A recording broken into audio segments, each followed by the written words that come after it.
What is an easement? I'm Tom Oldfield. I'm a real estate lawyer here in Washington, and I'd like to answer that question. An easement is the right of one person to use someone else's property for some purpose. It isn't an ownership of the whole property, but it is a right in that property. It is an ownership right of a particular interest in the property. There are many purposes. The most common ones are access and utilities. Another very common one is view. If you have a piece of property and you want to limit the height of somebody's trees, or if you want to have the right to preserve a view over someone else's property, that also is an easement.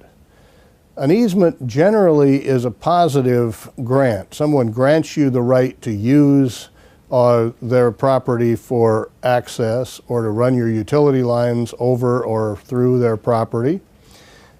Easements can also be negative. The most common negative easements are covenants that may run with a plat, or specific covenants that may be granted to someone that limit your right to how high the trees can grow, how big a house can be built, what effect it can have on a view, and all those things. Those are actually negative easements. An easement has to be established by a written document in the form of a deed that establishes the rights. If an easement is granted for a limited purpose, and later, perhaps because the property is going to be developed, you want to use that property for more traffic or more intensive use, that's likely beyond the scope of the easement. Another question that arises is who's responsible to maintain the easement? That should be covered by the document, but often isn't. That often leads to disputes, whether it's just who's using the easement and causing the wear and tear, or if there's a flood or it washes out or something other than that that creates a substantial maintenance problem.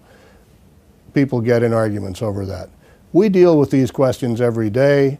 What I want you to do, if you have any questions here, is call this number on the screen below, and I'll be happy to discuss them. Thank you for watching the video. I'm Tom Oldfield. Have a good day.